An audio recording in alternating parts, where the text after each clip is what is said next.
Bismillahirrahmanirrahim. Assalamualaikum warahmatullahi wabarakatuh.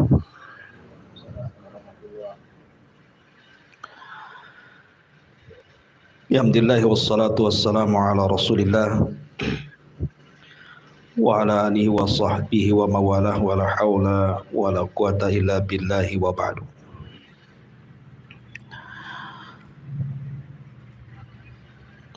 Alhamdulillah, segala puja dan puji hanya milik Allah Subhanahu wa taala.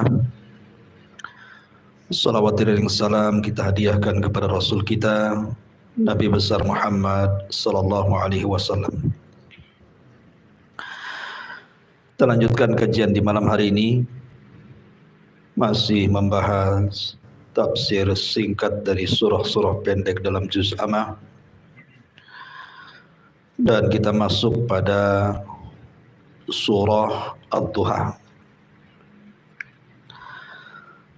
Surah Ad-Duha ini turun setelah suratul Fajr. Secara tertib dia masuk pada surat yang ke-93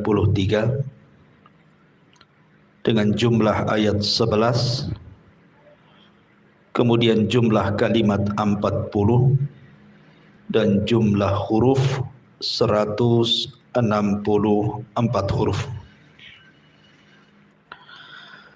Dan surah Ad-Duha ini surah Makkiyah,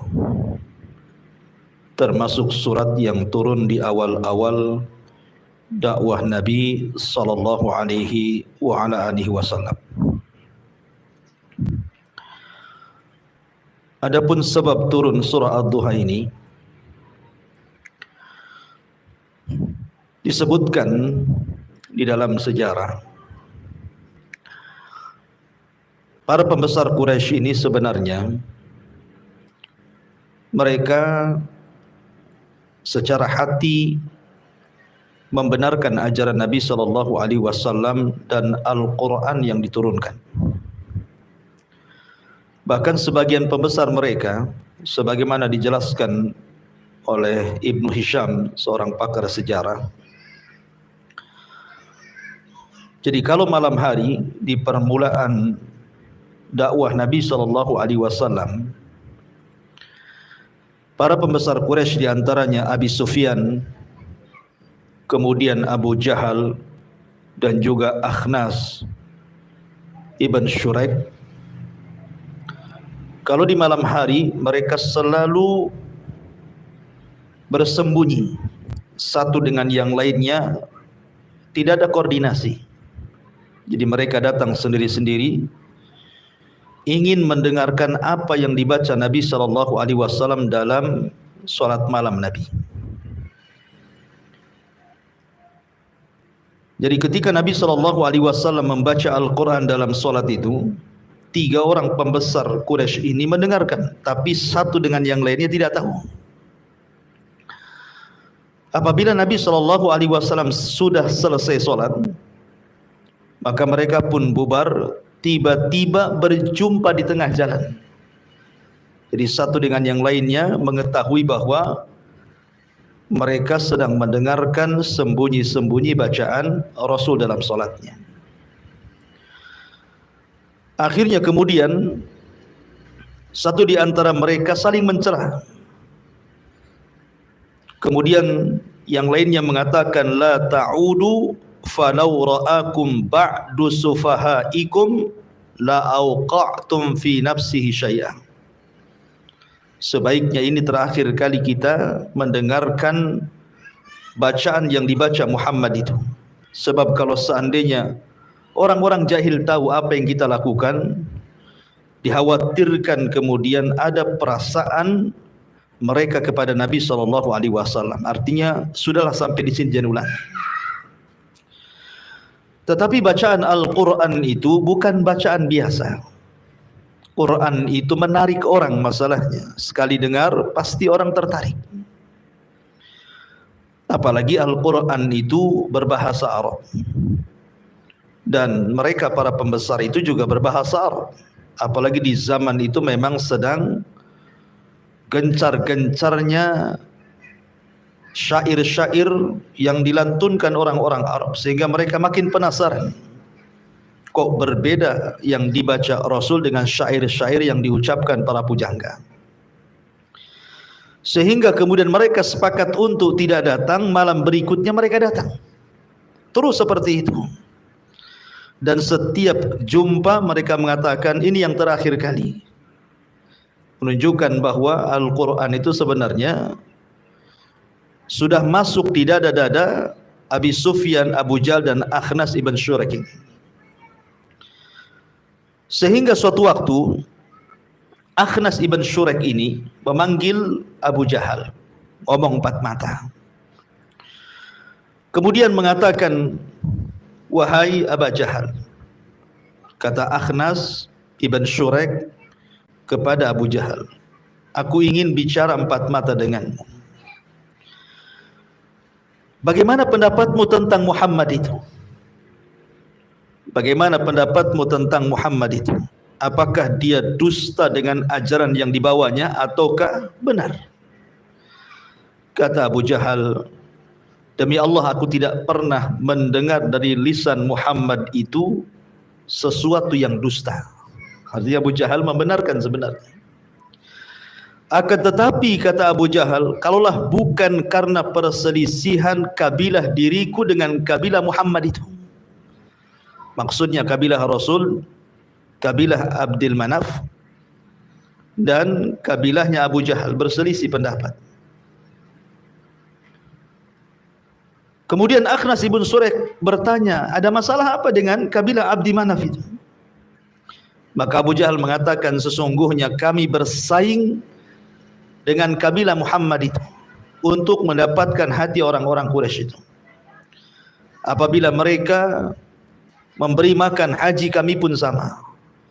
Apabila mereka menghormati fuqara wal masakin, kami pun sama. Sehingga kami dengan kabilah Bani Abdul Manaf itu setara di tengah-tengah orang Quraisy. Tiba-tiba kemudian dari kabilah itu mengatakan, lana nabiyyun walastum binabi. Kami punya nabi dan kalian tidak punya nabi. Kami harus ngomong apa? Tak mungkin kami angkat dan katakan kami juga punya nabi. Sejak itulah maka permusuhan Abu Jahal dikarenakan sombong dan hasad, sehingga menolak hidayah Allah Subhanahu wa taala. Kembali ke kisah bahwa Nabi SAW sepanjang di Mekah dan Madinah tidak pernah meninggalkan qiyamul lail. Semenjak turun surah ya ayyuhal muzammil qumil laila illa qalila, maka sejak itu Rasul tidak pernah meninggalkan qiyamul lail kecuali 2 malam. Ketika di Mekah Nabi SAW tidak solat 2 malam karena Nabi SAW sedang sakit. Akhirnya Nabi SAW tidak solat 2 malam itulah menjadikan sebuah isu yang dikembangkan untuk menghalang-halangi dakwah Nabi SAW. Datanglah seorang wanita jahat dari wanita-wanita Quraisy, namanya Arwa bintu Harbin, kunyahnya Ummu Jamil, istri daripada Abu Lahab. Arwa bintu Harbin itu yang Allah Subhanahu wa taala katakan hammalatul hatab, suka membawa kayu bakar kemana-mana untuk mengompori orang memusuhi Nabi. Jadi Arwa bintu Harbin ini datang kepada Nabi SAW setelah mengetahui bahwa 2 malam Rasul tidak salat dan tidak membaca Al-Quran, seolah-olah tidak turun wahyu kepadanya yang dibacanya. Maka Arwa bintu Harbin mengatakan, ya Muhammad, inni la arju an yakuna syaitanu qad tarakaka walam arahu qaribaka mundu lailataini aw thalathatin. Kata wanita ini kepada Nabi SAW, wahai Muhammad, sesungguhnya saya mengharap, sesungguhnya syaitanmu sudah meninggalkan dirimu. Jadi Arwa menganggap Jibril itu sebagai syaitan. Sesungguhnya syaitanmu yang setiap hari datang memberikan wahyu kepadamu sudah meninggalkan dirimu. Dan saya tidak melihat Syaitan mendekati dirimu sejak 2 malam atau 3 malam ini. Maka ucapan Arwah bintu Harbin ini menyebar. Apabila kemudian Nabi SAW 2 malam atau 3 malam tidak salat, kemudian wanita ini mengatakan, aina syaitanuk, di mana syaitanmu?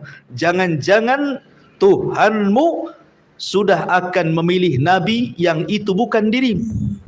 Jangan-jangan syaitanmu akan memilih orang lain menjadi nabi bukan kamu, gitu maksudnya.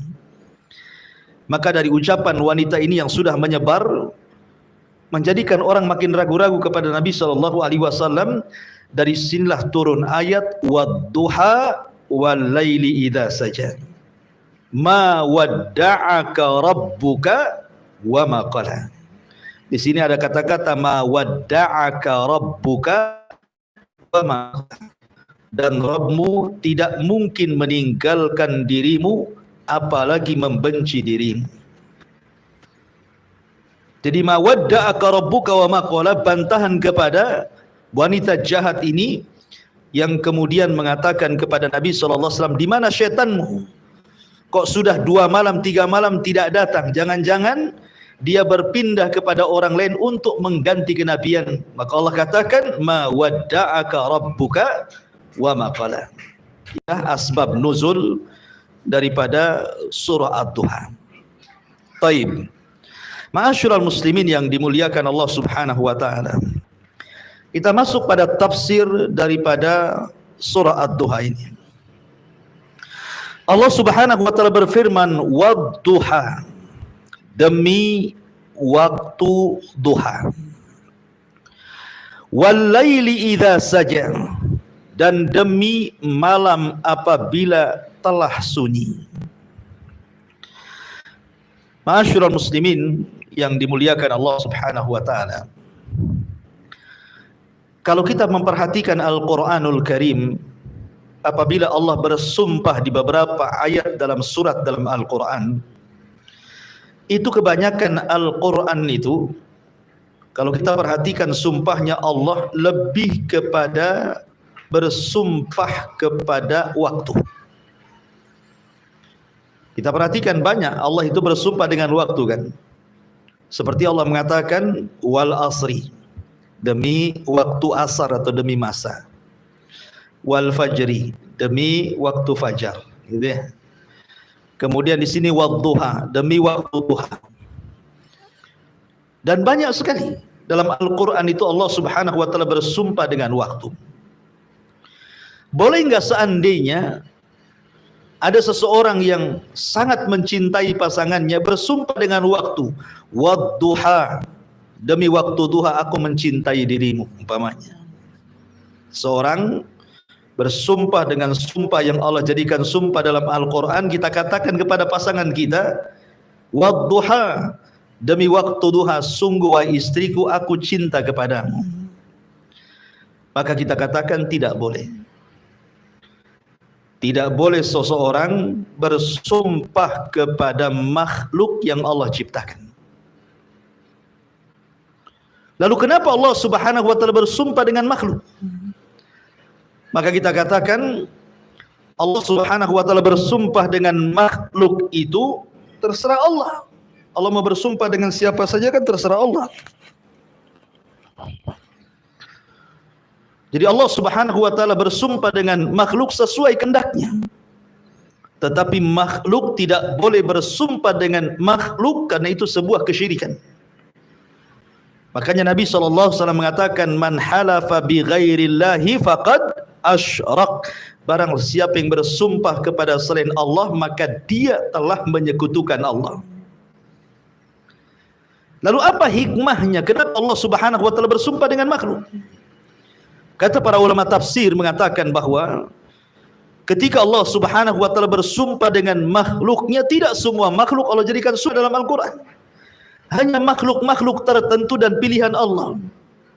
Karena setiap makhluk yang Allah Subhanahu wa taala jadikan sumpah dalam Al-Qur'an menunjukkan bahwa makhluk itu memiliki keistimewaan di hadapan Allah Subhanahu wa taala. Makanya tidak semua makhluk dijadikan sumpah. Hanya makhluk-makhluk tertentu saja yang Allah jadikan sumpah karena punya keistimewaan di hadapan Allah Subhanahu wa taala. Lah ketika Allah Subhanahu wa taala bersumpah dengan waktu, ya karena waktu itu memiliki keistimewaan. Karena salah satu yang akan ditanya di hadapan Allah Subhanahu wa taala sejak kita mukallaf, dibebani syariat sampai kita wafat, yang ditanya oleh Allah Subhanahu wa taala dalam rangka pertanggungjawaban kita di dunia, di akhirat, di hadapan Allah, semua bicara waktu. Contohnya Allah Subhanahu wa taala mengatakan, la tazulu qadama 'abdin hatta yus'al an arba'. Tidak akan bergeser kaki anak Adam untuk melangkah ke dalam titian kecuali ditanya 4 perkara. Semua bicara waktu. Pertama, an umrihi, tentang umurnya, fi ma'afnah, kemana dia habiskan. Kemudian yang kedua, wa an syababihi fi ma'ablah, masa mudanya, kemana dia lampiaskan. Kemudian yang ketiga, wa an ilmihi fi ma'amila fi, tentang ilmu pengetahuan sudahkah ia amalkan. Kemudian yang keempat, wa an malihi min aina iktasabahu wa fi ma'anfaqahu, dan hartanya dari mana dia dapat, ke mana dia belanjakan. Ini semua bicara waktu. Umur, waktu. Masa muda, waktu. Mencari ilmu butuh waktu. Mencari harta juga butuh waktu. Membelanjakannya juga butuh waktu. Jadi semua berkisar tentang waktu. Maka di sini Allah ketika bersumpah dengan waktu menunjukkan memang istimewa waktu di hadapan Allah. Makanya kita tahu bahwa Nabi SAW tidak pernah melepaskan hentakan nafasnya kecuali untuk beribadah kepada Allah Azza wa Jalla. Makanya kita sayang, terkadang ada orang yang menghabiskan waktunya bukan karena Allah. Contoh nih, sekarang jam 20.33. Ada orang-orang seperti antum datang ke majelis ilmu, menghabiskan waktu 1 jam atau 1 jam lebih untuk duduk di majelis ilmu di taman-taman surga. Kita sedang duduk di taman surga dan antum harus yakin kita sedang duduk di taman surga ini.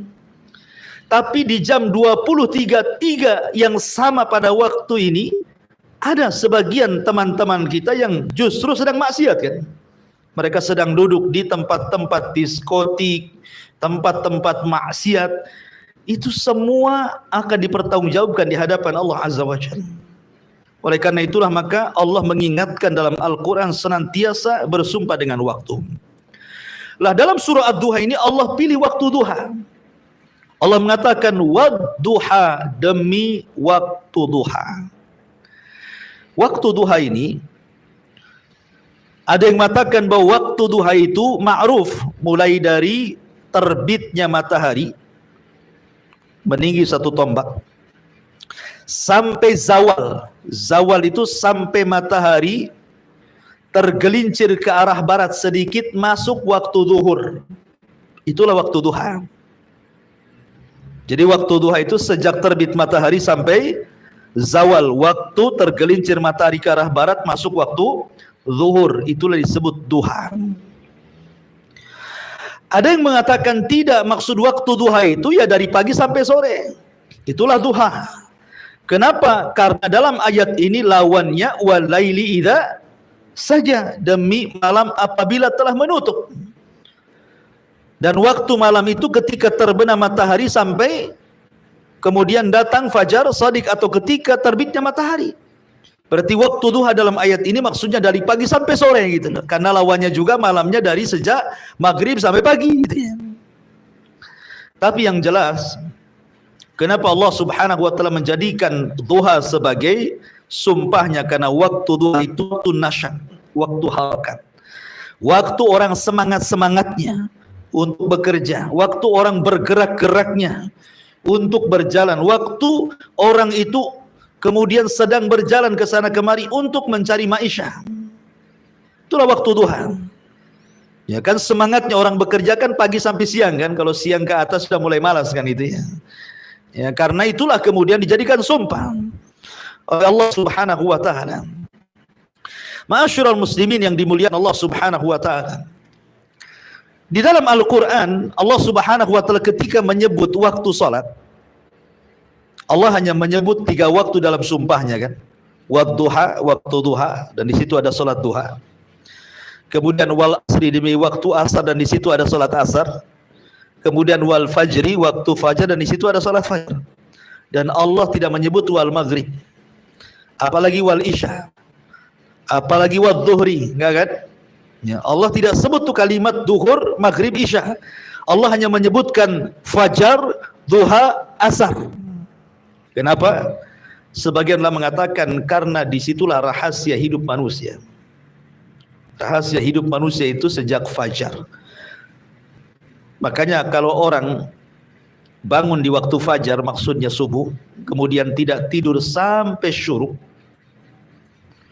maka sesungguhnya dia telah mendapatkan berkah 1 hari itu. Makanya Nabi SAW mengatakan, Allahumma barik li ummati fi bukriha. Ya Allah, berkahi umatku di waktu paginya. Maksud pagi di sini artinya waktu fajar sampai selesai subuh, sampai terbit matahari, itu waktu berkah. Disitulah kesempatan kita berdoa kepada Allah Subhanahu wa Ta'ala sebelum melangkahkan kaki setelah terbit matahari untuk bekerja. Minta kepada Allah agar mendapatkan rizki yang halal, mendapatkan rizki yang baik, mendapatkan rizki yang banyak, mendapatkan rizki yang berkah, supaya ketika melangkahkan kaki setelah terbit matahari sampai waktu asar, maka Allah Subhanahu wa Ta'ala akan berkahi kehidupan kita selama siang itu. Maka itu rahasia hidup manusia di situ. Ya. Dari sini Al-Imam Ibnul Qayyim mengatakan, siapa yang tukang tidur setelah subuh sampai terbit matahari, maka tidak akan diberkahi keluarganya, tidak akan diberkahi pekerjaannya, dan tidak diberkahi keluarganya dan juga usahanya. Hilang berkahnya. Ya. Ma'asyiral muslimin yang dimuliakan Allah Azza wa Jalla, bicara tentang duha, karena waktu duha itu ada solat yang sangat istimewa, dan itu seagung-agungnya solat sunnah di siang hari. Jadi solat sunnah yang agung setelah solat wajib di siang hari itu solat duha. Apa alasannya? Satu, karena solat duha itu dianggap sedekah, mewakili sedekah seluruh persendian badan kita. Kita tahu bahwa manusia itu punya berapa persendian? 360 persendian. Itu berdasarkan sabda Nabi. Dan sudah diteliti oleh pakar-pakar kesehatan. Memang jumlah persendian manusia itu sebagaimana sabda Nabi gitu ya. Jumlahnya 360 persendian dari kepala sampai kaki itu. Lah setiap hari Allah Subhanahu wa Ta'ala menuntut kita untuk memberikan sedekah dari 360 sendi itu. Tetapi kata Nabi SAW, tidak perlu kita memberikan sedekah dari 360 persendian. Cukup dengan solat duha itu mewakili semua sedekah 300 persendian, 360 sendi yang ada pada badan kita. Jadi agung sekali. Kemudian yang kedua, solat duha itu ikhwatu fiddin termasuk solatul awabin. Solatnya orang-orang yang mengharap dan kembali kepada Allah Subhanahu wa Ta'ala. Bayangkan, seafdol-afdolnya solat duha kapan? Saat anak-anak unta berlarian karena kepanasan kakinya. Ya sekitar jam 10, 11 itu seafdol-afdolnya waktu duha itu. Karena Rasul mengatakan seafdol-afdolnya waktu duha hina tarbidul hisal, ketika anak-anak unta berlarian karena kakinya kepanasan. Kalau jam 8 kan belum panas gitu ya. 9 belum panas, biasanya panas itu jam 10, jam 11 itu mulai panas tuh. Disitulah seafdal-afdalnya waktu solat duha. Dan solat duha itu solatul awabin, solatnya orang yang mengharap dan ingin kembali kepada Allah. Bayangkan coba, di waktu duha dari pagi sampai zuhur itu ahli dunia sedang sibuk dengan dunianya. Orang yang punya toko sibuk dengan tokonya, orang yang punya pasar sibuk dengan pasarnya, orang yang punya ladang sibuk dengan ladangnya, orang yang punya sawah sibuk dengan sawahnya, orang yang punya kantor sibuk dengan kantornya, orang yang punya sekolah sibuk dengan sekolahannya. Pokoknya waktu itu sibuk-sibuknya ahli dunia dengan dunia. Tiba-tiba kemudian di tengah-tengah kesibukan manusia dengan dunia, Anda keluar dari kesibukan itu, kemudian Anda sholat. Menunjukkan Anda ini orang-orang pilihan. Keluar dari kesibukan dunia dan mengejar akhirat. Di tengah-tengah orang mengejar dunia, Anda mengejar akhirat. Makanya wajar sholat duha itu disebut awabin. Ya, sholat yang hamba yang ingin kembali mengharap Allah Subhanahu wa taala. Makanya besar pahalanya gitu kan. Karena di tengah-tengah orang mengejar dunia lalu Anda mengejar akhirat, menunjukkan Anda adalah orang pilihan Allah Subhanahu wa taala, karena tidak semua bisa orang di tengah-tengah kesibukan dunia tiba-tiba menyingkir dan menghadap Allah. Itu jarang sekali. Orang kalau sudah sibuk dunia mana mikir akhirat kan itu ya. Karena bagaimanapun dunia itu sagalatna amwaluna wa ahluna. Biasanya menyibukkan kita itu dunia itu. Tapi ketika orang sibuk tiba-tiba keluar, oh memang kita orang pilihan. Makanya salat disebut salatul awabin. Ya. Kemudian yang ketiga, salat duha itu termasuk kifayatullah lil muhafidin. Allah akan memberikan kecukupan kepada orang-orang yang melaksanakan duha. Boleh jadi ini juga ada orang yang berkeyakinan kalau ingin banyak rezekinya salat duha kan ini. Karena memang ada riwayat yang mengatakan dalam sebuah hadis kursi, Ibnu Adam arka'ali min awalin nahar arba'a raka'atin akfika akhirah. Kata Allah dalam hadis kursi, Ibnu Adam, anak Adam, telah ruku kepadaku dari awal siang, 4 rakaat itu sudah mencukupkan kepada dirimu, kepada orang yang sholat 4 rakaat itu dari awal sampai akhir. Allah cukupkan, Allah berikan kecukupan. Kemudian juga sholat duha ini memiliki pahala besar. Perhatikan sabda Nabi SAW, man sallat duha itsnatai asyrata rak'atan banallahu lahu qasran fil jannah. Barang siapa yang melaksanakan salat duha 12 rakaat, maka Allah Subhanahu wa taala akan bangunkan satu istana di sorga. Makanya karena waktu duha ini waktu yang luar biasa, Allah jadikan sebagai sumpah. Kemudian Allah mengatakan walaili idza saja, dan demi malam apabila telah sunyi. Kenapa Allah Subhanahu wa taala bersumpah dengan malam? Dan tidaklah Allah bersumpah dengan malam kecuali malam ini ada keistimewaannya. Walaupun di satu waktu Allah Subhanahu wa taala meminta kepada kita untuk berlindung dari malam kan. Min syarri ghasikin idza waqab kan. Kita harus berlindung dari ghasik, kejahatan di malam hari. Ya. Tetapi malam hari juga keistimewaan luar biasa. Makanya ketika Allah Subhanahu wa taala bicara tentang ibadah di malam hari dalam surah Muzammil ayat 6 itu, inna nasyi'atal laili hiya asyaddu wat'an wa aqwamu qila. Sesungguhnya bangun malam itu lebih kuat mengisi jiwa, dan bacaan pada waktu itu lebih berkesan kepada hati kan. Itu menunjukkan bahwa ibadah di malam hari itu lebih afdal dibandingkan di siang hari. Kenapa demikian? Satu yang tadi, karena ayat ini menunjukkan bahwa ibadah di malam hari itu memang lebih kuat mengisi jiwa. Bahkan orang yang membaca Al-Quran itu lebih berkesan. Ini yang pertama. Yang kedua, karena ibadah di malam hari itu jauh daripada riya.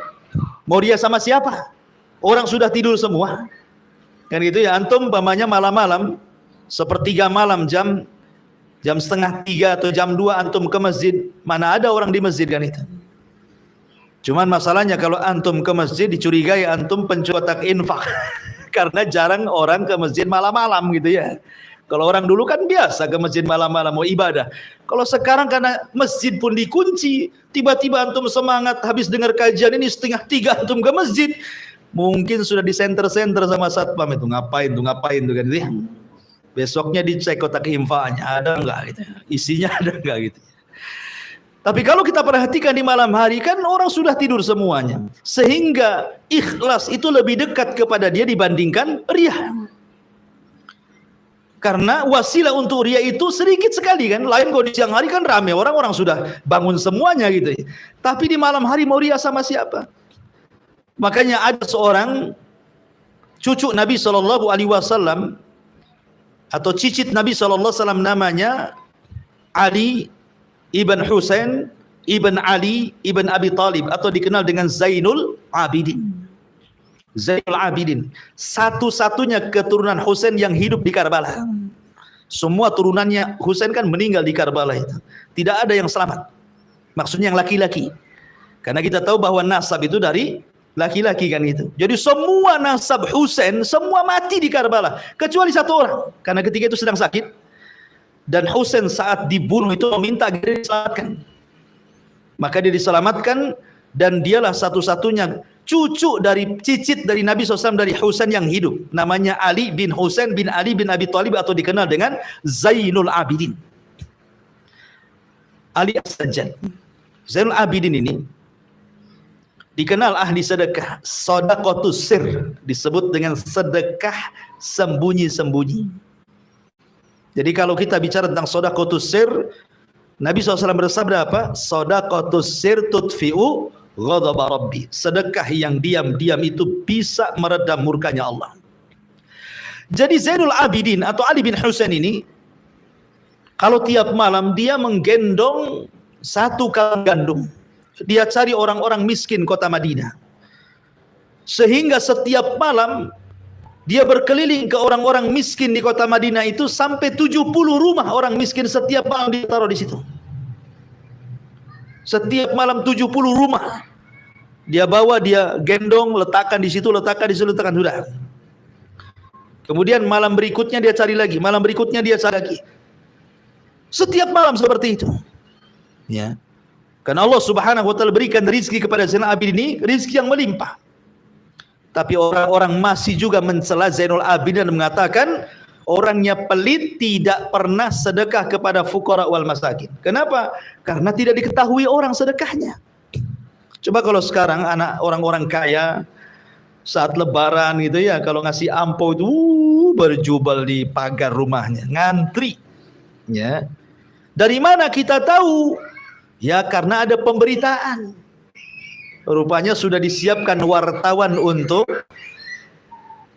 meliputkan gitu ya. Supaya tahu si anu sekian sedekahnya, berapa ratus orang atau ribu orang yang berjubel di rumahnya. Ya. Tapi orang dulu berusaha untuk menyembunyikan sedekahnya. Ketahuannya bahwa yang bersedekah Zainul Abidin atau Ali bin Husain setelah wafatnya. Jadi orang dulu itu kebaikannya baru dikenang setelah wafatnya. Kalau orang sekarang kebaikannya dikenang ketika masa hidupnya. Ketika wafatnya malah dibicarakan keburukannya. Ya. Jadi Zainul Abidin ini ketika meninggal dunia, orang-orang miskin yang mencelanya menyesal karena tidak ada lagi gandum yang biasa mereka dapati saat membuka pintu di depan rumahnya. Kemudian tersebar kabar orang yang memandikan jasad Zainul Abidin itu mengatakan bahwa di pundak Zainul Abidin banyak luka. Ya, karena sering menggendong gandum itu. Lihat bagaimana ibadatus sir, dan itu dilakukan di malam hari. Kenapa Zainul Abidin memilih waktu malam? Yaitu karena malam hari itu seseorang itu keikhlasannya akan mudah dibandingkan di siang hari. Maka ibadah di malam hari itu lebih ikhlas dibandingkan di siang hari. Kemudian juga ibadah di malam hari itu mazid tadabburin wa tafahmin. Ada tambahan tadabbur. Jadi orang kalau ingin menghafal Quran, membaca sesuatu, belajar gitu kan, itu lebih masuk tuh. Lebih masuk karena tidak bising seperti di sini gitu ya. Di malam lebih syahdu, kalau Allah di sini sumpah dengan malam. Taib. Kemudian Allah mengatakan ma wadda'aka rabbuka wa ma qala. Ma wadda'aka rabbuka wa ma qala. Tuhanmu tidak meninggalkan engkau wahai Muhammad dan tidak pula membencimu. Tadi sudah saya katakan sebab turunnya adalah ketika Jibril 2 malam tidak turun kepada Nabi sallallahu alaihi wasallam. Sehingga Nabi sallallahu alaihi wasallam sempit dadanya, 2 malam tidak sholat malam dan tidak membaca Al-Qur'an. Kemudian datang wanita jahat, istri daripada Abu Lahab, Hammalatul Hatab. Kemudian mengejek Nabi sallallahu alaihi wasallam dan mengatakan, "Aina syaitanuk? Di mana syaitanmu? Jangan-jangan setanmu sudah mencari orang untuk dijadikan nabi yang bukan dirimu," katanya. Maka Allah Subhanahu wa taala tahu, qad na'lamu annaka tadiku sadruka. yaqulun, kami tahu sempit hatimu wahai Muhammad terhadap apa yang mereka katakan kepadamu. Makanya Allah Subhanahu wa taala hibur dan Allah turunkan ma wadda'aka rabbuka wa ma qala. Tuhanmu tidak meninggalkan dirimu dan pula tidak membencimu. Lihat. Di sini ada perbedaan antara wadda'aka dan qala. Wadda'aka di situ dimunculkan dhamir mukhatab.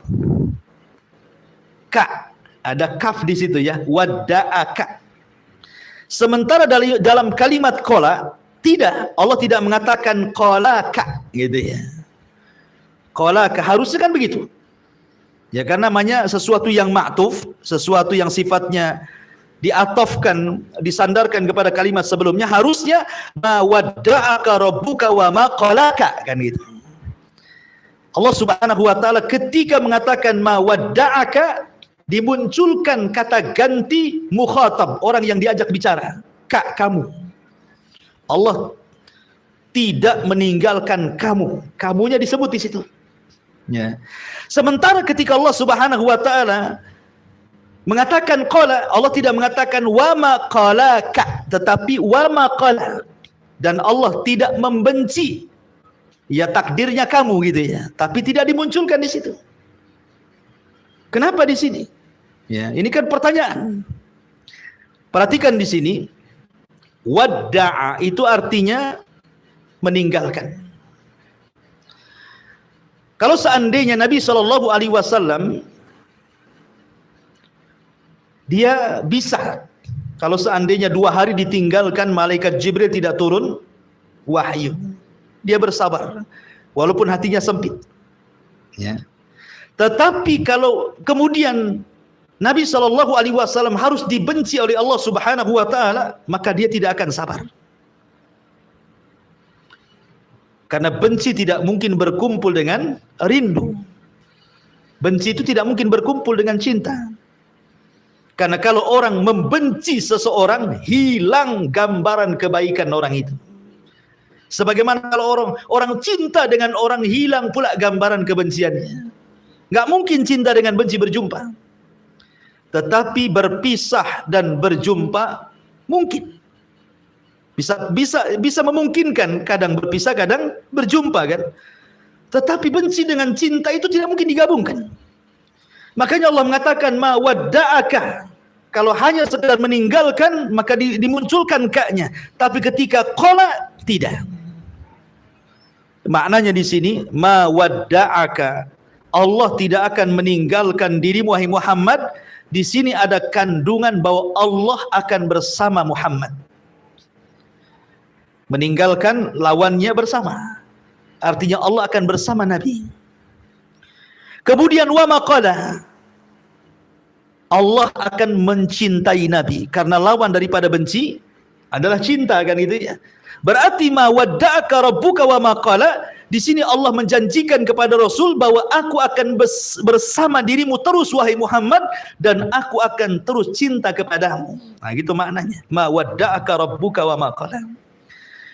Dan konsekuensinya kalau Allah Subhanahu wa taala sudah bersama Rasul, maka apapun yang terjadi dengan Rasul tidak akan memadaratkan Rasul. Makanya kenapa di dalam surah Al-Fatihah apabila kita mengatakan iyyaka na'budu wa iyyaka nasta'in, hanya kepadamu ya Rabb kami beribadah dan hanya kepadamu kami ya Rabb meminta pertolongan. Kalimat nasta'in, meminta pertolongan, itu artinya kita meminta kepada Allah agar Allah Subhanahu wa taala jangan pernah meninggalkan kita pada setiap urusan kita. Inilah yang dijadikan doa Nabi SAW. Dalam sebuah doanya Nabi SAW mengatakan, ya Rabb, la takilni nafsi tarfa, ya Rabb la takilni ila nafsi tarfata ainin. Ya Rabb, janganlah engkau bebankan diriku tanpa dirimu walaupun sekejap mata. Artinya, janganlah meninggalkan diriku wahai Rabb walaupun sekejap mata. Sebab, sering saya katakan berulang-ulang, kalau antum menghadapi sebuah masalah, dan masalah itu masalah besar, kalau Allah Subhanahu wa taala tidak ikut campur menangani masalah itu, maka selamanya tidak akan pernah ada jalan keluarnya. Tetapi sebesar apapun masalah kita, kalau Allah ikut campur dalam urusan kita, pasti sedikit demi sedikit akan muncul jalan keluarnya. Makanya pentingnya kita melibatkan Allah, gitu maksudnya. Lah ketika Allah Subhanahu wa taala menjanjikan kepada Rasul tidak akan meninggalkan Rasul, artinya bersama Rasul, maka kebersamaan Allah dengan Nabi sallallahu alaihi wasallam, apapun yang terjadi dengan Rasul tidak merugikan dia, karena ada Allah. Kemudian yang kedua, kalimat wa maqala. Wa maqala artinya Nabi sallallahu alaihi wasallam akan senantiasa mendapatkan kecintaan dari Allah Subhanahu wa taala dan tidak ada kebencian Allah sedikit pun kepadanya. Makanya kalau Allah Subhanahu wa taala sudah bersama seorang hamba dan Allah mencintai hamba itu, maka hamba itu sangat beruntung sekali. Ketika kita mencintai Allah, ketika kita mencintai Nabi sallallahu alaihi wasallam dan ingin terus mengikuti bersama Nabi sallallahu alaihi wasallam, maka Allah akan bersama kita dan mencintai kita. Makanya disinilah ada ibadah yang paling penting yang terkait dengan Nabi sallallahu alaihi wasallam. Ibadah itu apa? Ibadah sholawat. Ya. Kita disuruh untuk bersolawat kepada Nabi sallallahu alaihi wasallam, karena satu kali solawat dengan Nabi sallallahu alaihi wasallam, Allah cinta dengan kita. Balasannya berapa? 10 kali lipat salawat kita. Kalau kita bersalawat kepada Nabi satu kali, Allah cinta dengan kita karena kita mencintai Nabi. Ya. Termasuk juga syarat Allah mencintai kita adalah kita mengikuti jalan Nabi sallallahu alaihi wasallam. Qul in kuntum tuhibbunallaha fattabi'uni yuhibbukumullah. Katakan ya Muhammad kepada umatmu, kalau kalian cinta dengan Allah, ikuti aku, nanti Allah mencintai kamu. Ya. Ma'asyiral muslimin yang dimuliakan Allah Subhanahu wa taala, ma wadda'aka rabbuka wa ma qala.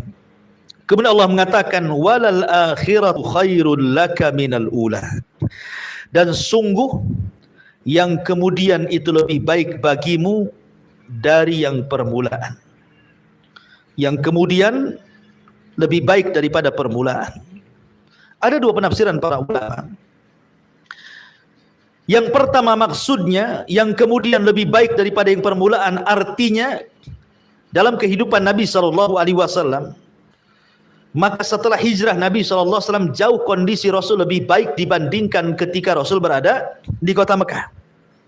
Ya kan? Di kota Mekah Rasul ditekan, di kota Mekah Rasul diintimidasi, di kota Mekah Rasul dikatakan gila, dikatakan sihir, dikatakan macam-macam.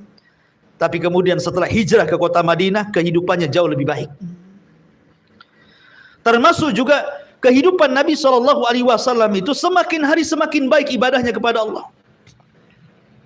Jadi semakin hari berlalu datang, minggu pergi datang, bulan berlalu datang, tahun, dan terus sampai kemudian Rasul wafat, maka setelahnya jauh lebih baik daripada sebelumnya. Itu penafsiran yang pertama, dan harusnya kita seperti itu. Harusnya kita seperti itu, kan itu bentuk muhasabah kan. Muhasabah itu hari ini harus lebih baik daripada kemarin. Ya, minggu ini harus lebih baik daripada minggu kemarin. Bulan ini harus lebih baik daripada bulan kemarin. Jangan sebaliknya. Karena itu akan menjadikan keburukan bagi kita. Karena orang yang setiap hari akan lebih baik kehidupannya, maka akan ditutup wafatnya seperti itu. Husnul khotimah. Ya. Ataupun penafsiran yang kedua, maksudnya wal akhirah, ya akhirat maksudnya. Akhirat itu jauh lebih baik dibandingkan dunia. Akhirat itu jauh lebih baik dibandingkan dunia. Perhatikan ada beberapa poin. Pertama, ketika Al-Quran ataupun hadis-hadis Nabi SAW berbicara tentang qimatud dunia, harga dunia dibandingkan akhirat, sampai-sampai beberapa poin menjelaskan bagaimana qimatud dunia itu, harga dunia.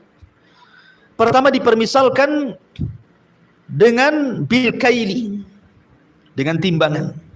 Perhatikan hadis Nabi sallallahu alaihi wasallam.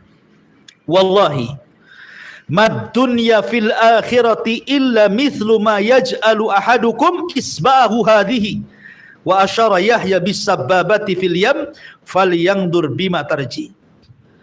Kata Nabi sallallahu alaihi wasallam, demi Allah, permisalan dunia dengan akhirat itu seperti seseorang mencelupkan jarinya di tengah lautan, kemudian dicabut kembali, maka tetesan dari Jari dari air lautan itu, itulah dunia. Sementara lautan itu akhiratnya. Seperti itulah perbedaan dunia dengan akhirat. Jadi kalau kita celupkan jari di tengah lautan, kemudian kita angkat, tetesan inilah yang dijadikan rebutan satu dunia oleh manusia. Ya. Sementara akhirat itu bagikan lautan yang tanpa batas. Lihat di sini Allah, Nabi SAW mempermisalkan dengan kail. Ya. Kemudian yang kedua, mempermisalkan dengan dirham, dengan uang. Kata Nabi SAW,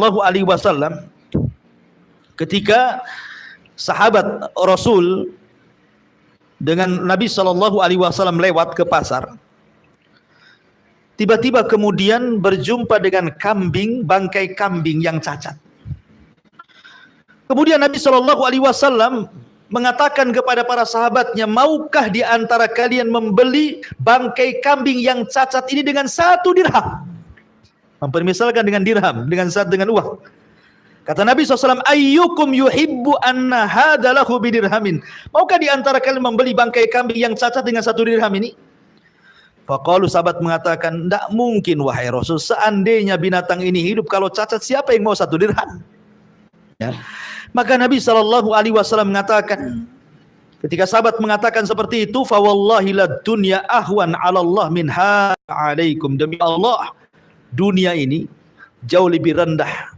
Dunia ini jauh lebih rendah dibandingkan dunia. Ya.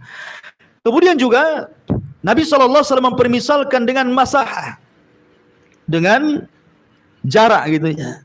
Kata Nabi SAW, maudhi'u sauti fil jannati khairun minad dunya wa ma fiha. Tempat semeti di sorga itu jauh lebih baik dibandingkan dunia dan isinya. Ya. Bahkan Nabi Allah Subhanahu wa taala mempermisalkan dengan tijariyah, dengan perniagaan. Allah mengatakan, la yaghurrannaka taqallubul ladzina kafaru bil bilad. Jangan kalian terpukau dengan orang-orang kafir yang kesana kemari berniaga, sehingga ini jadi orang kaya, pengusaha, punya PT, kesana kemari, punya perusahaan di berbagai negara. Jangan kau terperdaya dengan mereka dan terpukau dengan mereka, kata Allah. Kenapa? Mata'un qalil summa ma'wahum jahannam wa bi'sal mihad. Kan itu hanya kenikmatan sebentar, tetapi ujung daripada kehidupan mereka di akhirat, mereka akan masuk ke dalam jahanam, dan itu seburuk-buruk tempat bagi mereka. Biasanya orang kalau melihat orang kaya seperti orang-orang di zaman Qarun. Ketika melihat Qarun, mereka mengatakan, kapan aku jadi seperti Qarun, kan begitu. Kan gitu ya. Nah, ketika kita melihat ahlu dunia itu kan berangan-angan seperti ahli dunia, kan itu. Ketika ada orang punya mobil bagus, kapan saya punya mobil kayak dia. Ada rumahnya tingkat, kapan rumah saya ditingkat. Ketika orang punya ini, kapan saya seperti itu. Seperti itulah angan-angannya manusia. Makanya Allah Subhanahu wa taala mengatakan, la yaghurrannaka taqallubal ladzina kafaru bil. Jangan terpukau dengan orang-orang kafir yang kesana kemari mencari dunia sampai kaya. Kenapa? Karena itu mataun qalil, kata Allah. Itu kenikmatan sebentar. Mereka tidak akan hidup lama. 70 tahun, contoh umpamanya ada pengusaha besar ketimpa kontainer, mati dia. Sampai di situlah dunianya. Ya, sampai di situ dunianya. Untuk siapa ahli waris rebutan? Ya, jadi disinilah dikatakan wal akhiratu khairun laka minal ula. Akhirat jauh lebih baik dibandingkan dunia. Kemudian Allah mengatakan wala saufa yu'tika rabbuka fatardha. Dan sungguh Tuhanmu pasti memberikan karunia kepadamu sehingga engkau menjadi puas, menjadi redha. Wala saufa yu'tika, dan kelak Allah akan memberikan kepadamu ya Muhammad Rabbmu fatardha, dan engkau akan puas. Ya, karena Allah Subhanahu wa taala sudah banyak memberikan keutamaan kepada Nabi sallallahu alaihi wasallam di dunia dan di akhirat. Perhatikan, di dunia Allah Subhanahu wa taala memuji Rasul dengan baiknya akhlak. Allah katakan manusia terbaik di kolong langit yang akhlaknya dipuji oleh Allah secara langsung dalam kitabnya hanyalah Rasul. Wa innaka la'ala khuluqin azim. Dan itu pemberian yang luar biasa. Ya. Kemudian yang kedua, Allah Subhanahu wa taala memberikan tazkiyah kepada Nabi sallallahu alaihi wasallam sebagai nabiyur rahmah. Wa ma arsalnaka illa rahmatan lil alamin. Kemudian yang ketiga, Allah Subhanahu wa taala menjaga Nabi. Makanya nanti ada kalimat wa wajadaka yatiman fa'awa kan. Rasul itu terakhir yatim. Tetapi lihat bagaimana Allah Subhanahu wa taala memberikan inayahnya. Kebanyakan anak yatim itu ditelantarkan kan itu. Kebanyakan anak yatim. Umumnya anak yatim itu ditelantarkan. Tapi Nabi tidak pernah ditelantarkan oleh Allah Azza wa Jalla. Habis ibunya meninggal, berpindah kepada pamannya Abdul Muttalib. Abdul Muttalib meninggal, berpindah kepada Abu Talib. Abu Talib meninggal, kemudian berpindah kepada Khadijah. Khadijah meninggal, berpindah kepada orang-orang Ansar, dan begitu seterusnya. Ini pemberian Allah di dunia, ya kan? Termasuk juga Allah jadikan Nabi itu sebagai khatamul anbiya, penutup para nabi. Tidak ada nabi sepeninggalnya, dan itu pemberian luar biasa. Termasuk Allah mengampuni dosanya yang telah, yang sedang, dan yang akan datang. Termasuk juga Al-Quran ketika menyebutkan panggilan para nabi. Allah tidak pernah menyebut nama ya Muhammad. Tidak. Tetapi nabi-nabi yang lain dipanggil namanya. Ya Adam, uskun anta wa zawjukal jannah. Ya Nuh, ya Ibrahim, ya Musa, ya Isa. Tapi Allah memanggil ya ayyuhan nabi. Tidak pernah dipanggil namanya. Dan itu pemberian Allah yang luar biasa. Termasuk di dalamnya Allah Subhanahu wa taala memberikan kemuliaan kepada Rasul, sehingga ada beberapa kekhususan bagi Rasul yang tidak diberi kepada para nabi yang lainnya. Seperti diberikan rasa takut musuh perjalanan 1 bulan sebelum tentara Rasul datang gitu ya. Atau tanah di bumi boleh dijadikan sujud, sementara agama-agama yang sebelumnya tidak boleh. Kita ibadah di mana saja, harus tempat ibadah. Tapi Islam boleh sholat di mana saja, di jalan raya, di trotoar pun kalau memang terdesak kan itu ya, boleh sholat di situ. Ya, tapi jangan untuk konten. Jangan pula untuk konten sholat di trotoar. Seperti yang masyhur sekarang, ada orang kawin dengan kambing. Kan itu ya. Lagi masyhur itu. Kawin dengan kambing, ada penghulunya, ada saksinya, ada kuahnya, ada maharnya. Setelah diadili MUI katanya konten, tapi kan ini penghinaan, tidak boleh. Ya, kawin itu ibadah sakral. Ya, kambingnya pula cantik. La haula wala quwata illa billah.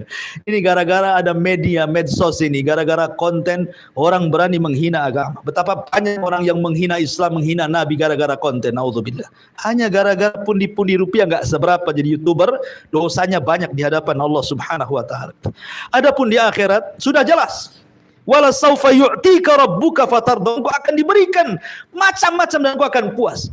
Bagaimana tidak Nabi SAW diberikan maqamam mahmudah, kedudukan yang sangat terpuji, yang tinggi pada hari kiamat. Berupa apa? Syafaatul uzma, syafaat besar. Semua Nabi tidak bisa memberikan syafaat. Nabi pula mampu memberikan syafaat. Allah izinkan memberikan syafaat kepada semua manusia, bukan kepada umatnya saja. Ya. Kemudian Nabi SAW orang yang pertama kali diizinkan meniti titian siratal mustaqim. Dialah yang pertama kali meniti titian siratal mustaqim. Bahkan Nabi SAW orang yang pertama kali bangun saat tiupan trompet sangkakala yang kedua pada hari kebangkitan. Dialah yang pertama kali bangkit. Ya.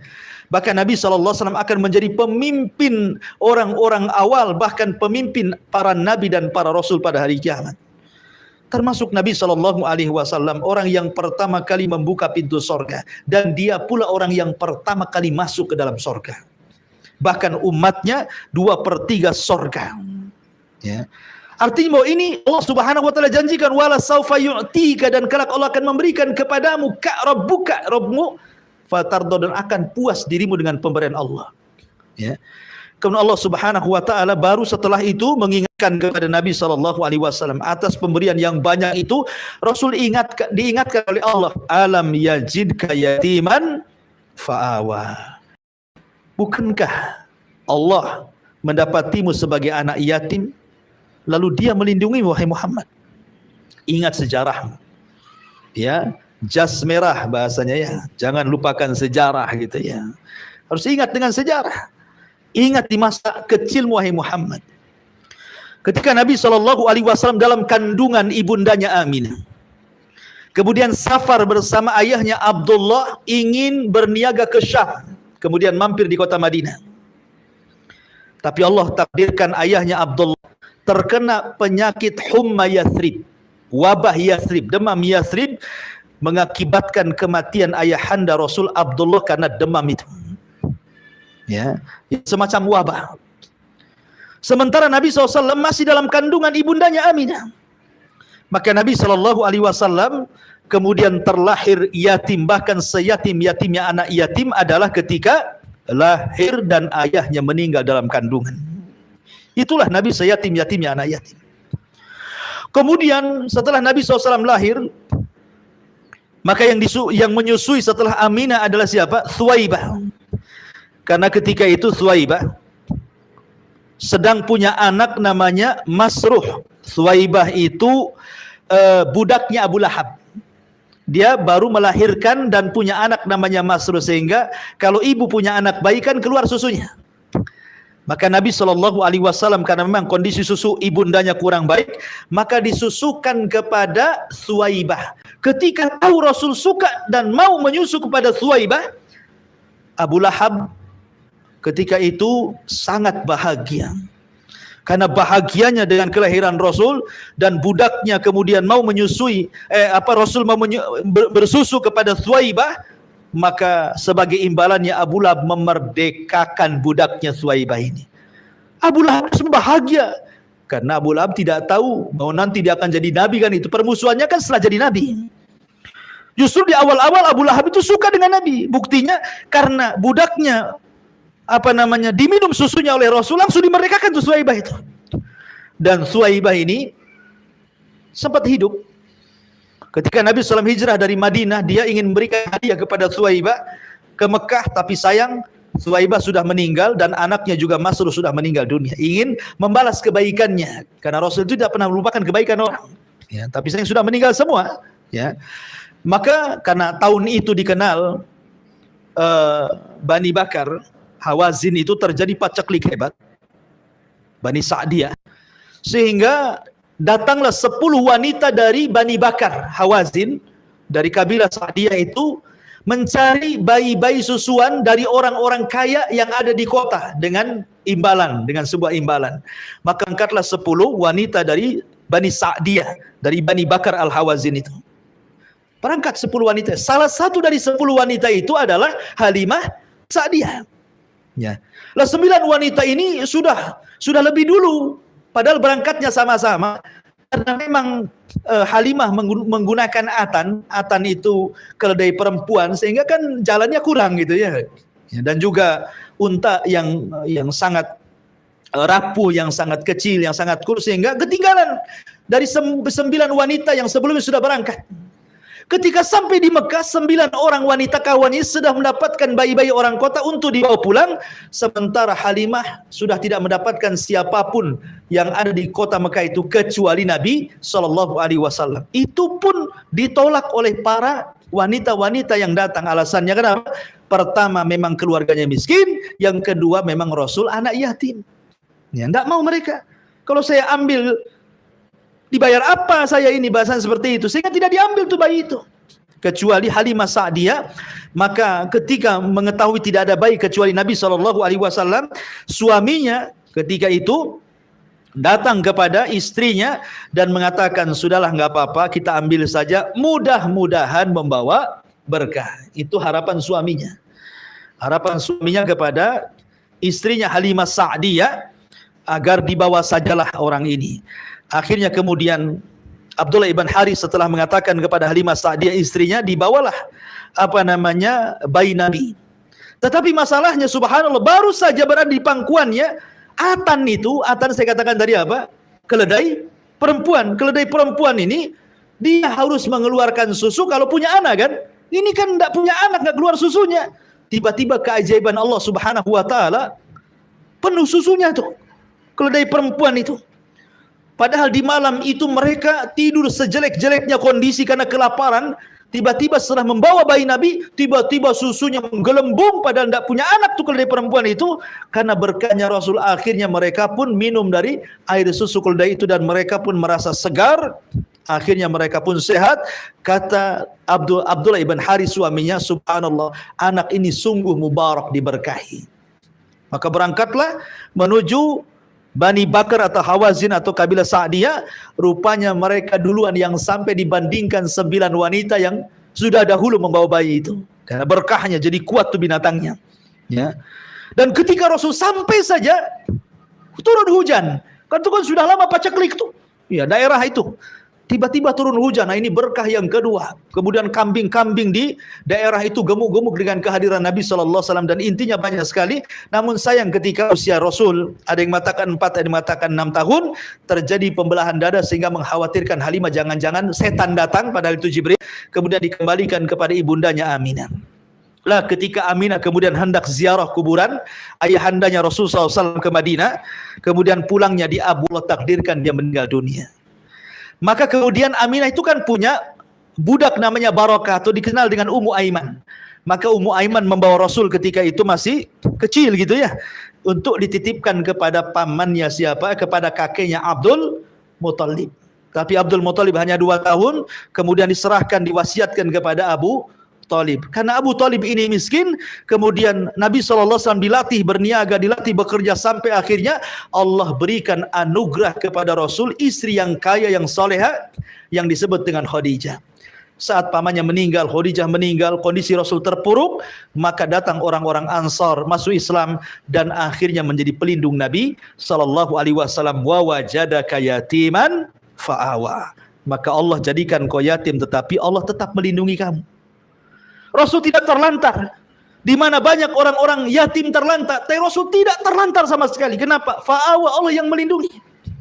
Dari tangan ke tangan kan itu. Dari ibundanya ke Suwaibah, dari Suwaibah ke Halimah, dari Halimah ke Abdul Muthalib, dari Abdul Muthalib ke Abu Talib, dari Abu Talib kepada Khadijah, dari Khadijah sampai kepada Ansar. Kan itu ya.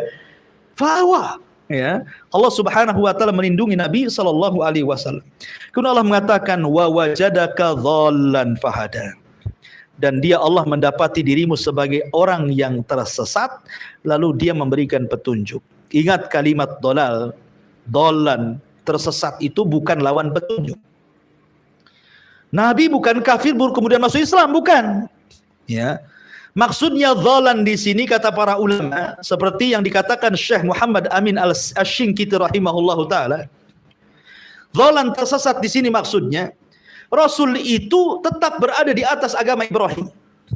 Karena Allah Subhanahu wa taala yang mengatakan kan, fitratallahi allati fataran nas. Jadi Nabi SAW walaupun di tengah-tengah para penyembah berhala, Rasul tidak pernah menyembah berhala. Tidak pernah tersesat jadi orang musyrik, tidak. Tidak pernah tersesat jadi orang kafir, tidak. Rasul itu agamanya Hanif.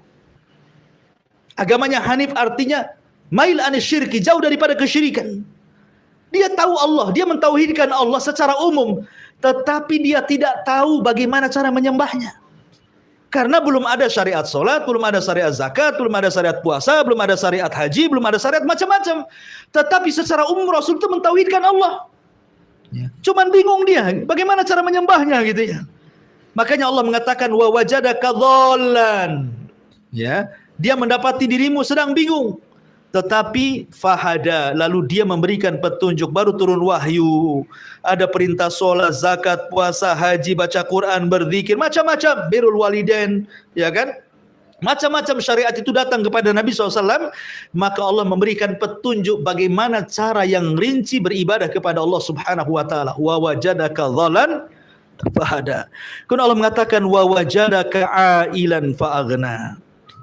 Dan dia mendapatimu sebagai orang yang kekurangan, lalu dia memberikan kecukupan. Ada 4 penafsiran para ulama. Apa yang dimaksud? Dia mendapatimu sebagai orang yang kekurangan, lalu memberikan kecukupan. Yang pertama, seperti yang saya katakan tadi, Allah Subhanahu wa taala memberikan kecukupan kepada Rasul dengan tarbiyah Abu Talib. Kemudian setelah paman-pamannya meninggal, kemudian dengan hartanya Khadijah. Ya. Kemudian dengan pertolongan Abu Bakar, hartanya Abu Bakar. Jadi Nabi SAW diperkaya dengan tarbiyah Abu Talib, dengan hartanya Khadijah, dengan hartanya Abu Bakar. Karena Rasul yang mengatakan pintu masjid tertutup bagi kalian kecuali Abu Bakar. Karena seolah-olah harta dia adalah harta diriku. Maka Allah berikan kecukupan dengan itu. Termasuk juga dengan pertolongan orang-orang Ansar. Ini penafsiran yang pertama. Penafsiran yang kedua, kalimat fa'aghna, lalu dia mencukupi, artinya Nabi SAW diberikan para sahabat yang betul-betul setia dengan Nabi SAW sampai mereka rela mengorbankan jiwa dan harta mereka untuk agama. Allah cukupi dengan itu. Kemudian yang ketiga dengan qanaah. Allah Subhanahu wa taala berikan keleluasan hati Rasul. Ketika Umar bin Khattab radhiyallahu an melihat Rasul sedang tertidur di atas pelepah kurma, ada bekas-bekas pelepah kurmanya itu. Kemudian kata Umar, ya Rasulullah, Raja Kisra loh enggak seperti kamu. Raja Kaisar enggak seperti kamu, orang-orang Persia itu. Kenapa kamu seperti ini? Layaknya kau seperti mereka lah, kan begitu.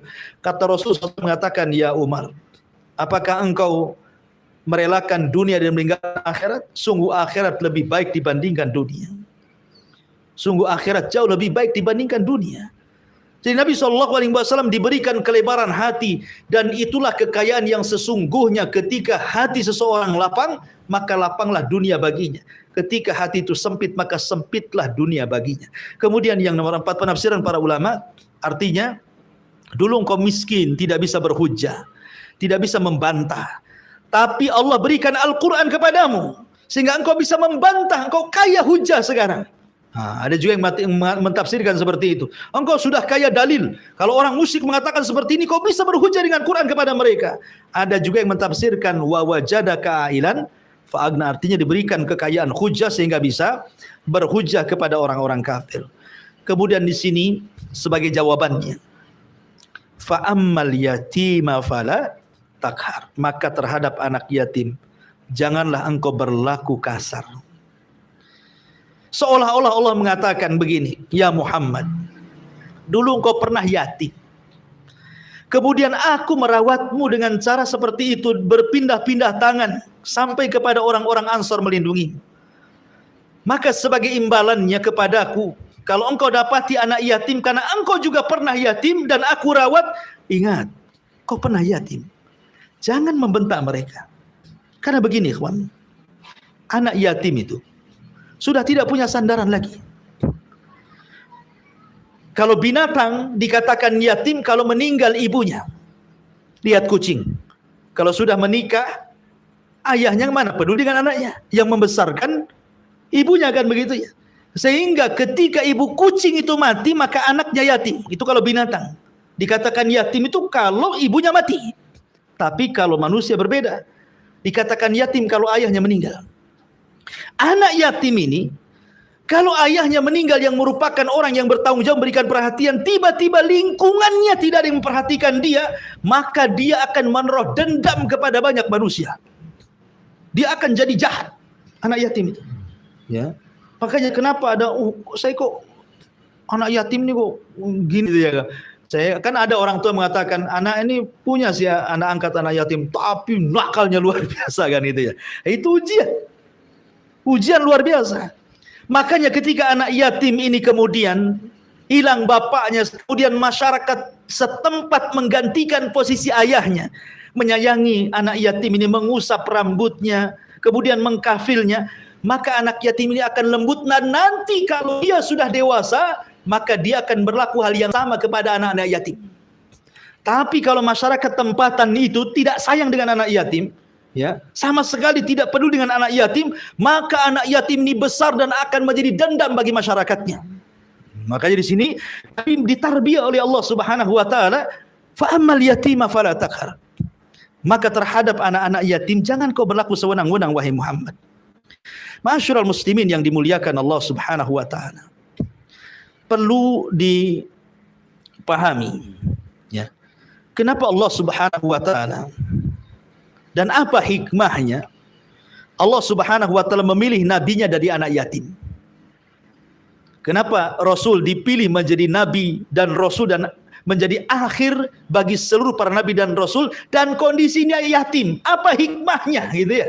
Allah memilih Rasul dari kalangan anak yatim, bukan dari kalangan orang-orang yang tidak yatim.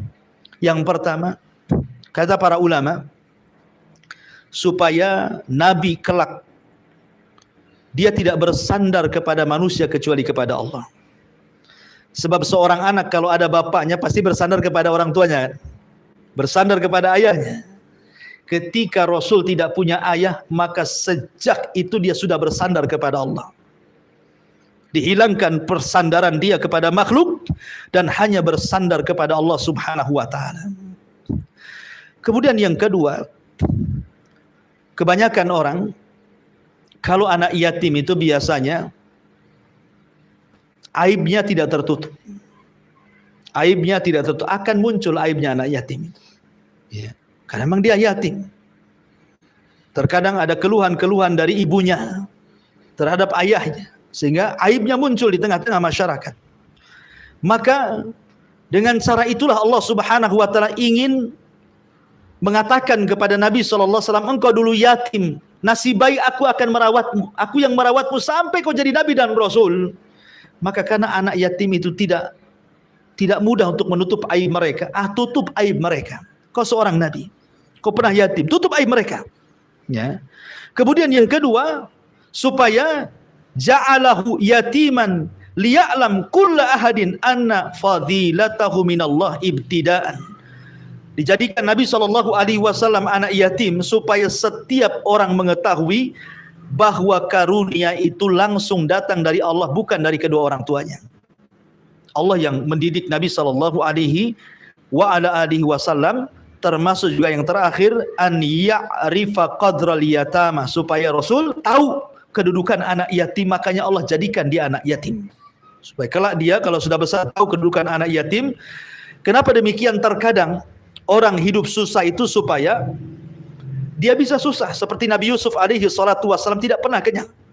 Walaupun dia jadi menteri ekonomi kan itu di masa Fir'aun itu kan, dia orang kaya, tapi kalau makan gak pernah kenyang Nabi Yusuf itu. Sampai-sampai ditanyakan, kenapa engkau tidak pernah kenyang wahai Yusuf? Ketika engkau makan, apa kata Yusuf? Akhafu an ashbafa an saljiya. Aku takut loh, aku kenyang, aku lupa lapar. Aku lupa jadi orang susah. Ya. Tetapi orang kaya kalau kemudian berusaha untuk terbiasa susah, ketika dia hilang kekayaannya, terbiasa dia susah kan itu. Tapi ketika orang kaya tidak biasa susah, Allah uji dengan kesusahan, bisa-bisa dia mati berdiri itu. Betapa banyak orang kaya yang kemudian mati gila kan itu ya, gara-gara tidak terbiasa susah. Wallahu alam. Kemudian Allah mengatakan fa ammal yatima fala taqhar. Adapun anak yatim jangan kau membentaknya. Kenapa demikian? Orang-orang jahiliyah, kalau seandainya Allah berikan rahmat pada hatinya, kasih sayang kepada hati orang-orang Arab jahiliyah, terutama orang-orang tua kafir Quraisy itu seperti Abu Jahal, Abu Sufyan, Abu Jahal, kemudian yang lainnya, diberikan sedikit rahmat dalam hatinya, tentu mereka akan mudah menerima hidayah Allah. Tetapi karena para pembesar Quraisy itu hatinya keras, tidak punya rahmat kepada anak-anak fuqara wal masakin, kepada anak-anak yatim, wajar kalau mereka kemudian mendustakan agama. Lihat firman Allah Azza wa Jalla, ara'aita alladhi yukadzibu bid-din fadzalika alladhi yad'ul yatim wala yahuddu ala ta'amil miskin. Tidakkah kau lihat para pendusta agama itu? Mereka orang-orang yang menghardik anak yatim dan tidak menyeru manusia untuk memberi fuqara wal masakin. Itulah pendusta agama. Dan itu para pembesar Quraisy. Kalau seandainya para pembesar Quraisy itu ada sedikit rahmat dalam hatinya, cinta dengan fuqara wal masakin dan anak yatim, yakin hidayah akan masuk. Tapi karena keras hatinya, hidayah tertutup kepada mereka. Sehingga Allah turunkan ayat ara'aital ladzi yukadzibu bid-din. Ma'asyiral muslimin yang dimuliakan Allah Subhanahu wa taala, masih banyak ya ini karena sudah 9:30 ya. Sudah malam ya. Insyaallah kita lanjutkan tafsir surah Wadduha. Sebelum saya tutup, mungkin di antara ibu bapak ingin bertanya, silakan kalau ingin bertanya. Kita buka tanya jawab 1 atau 2 pertanyaan.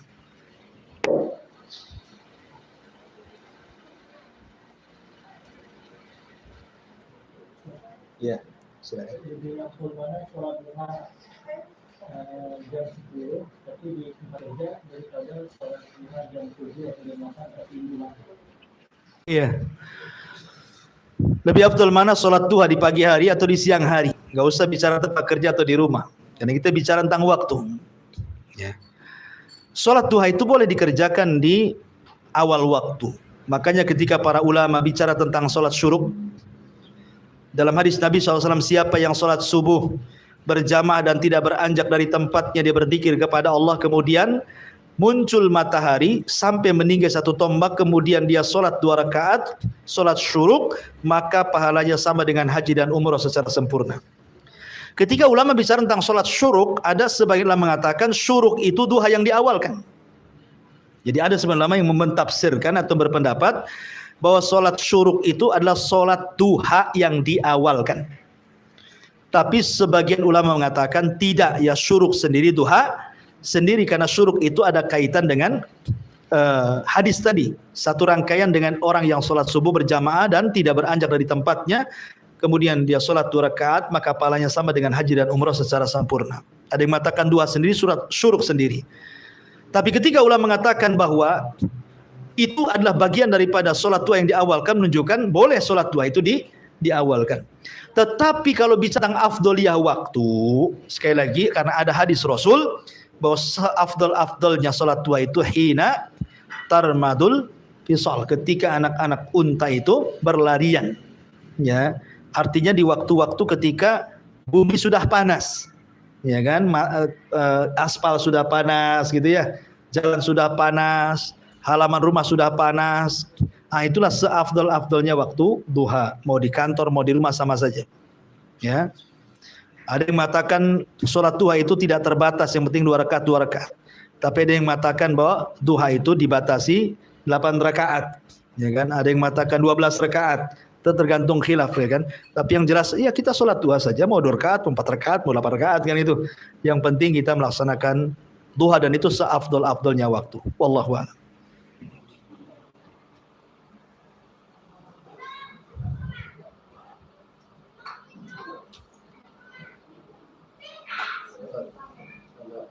Tadi kan sholat duha 12 rakaat akan dibawakan istana.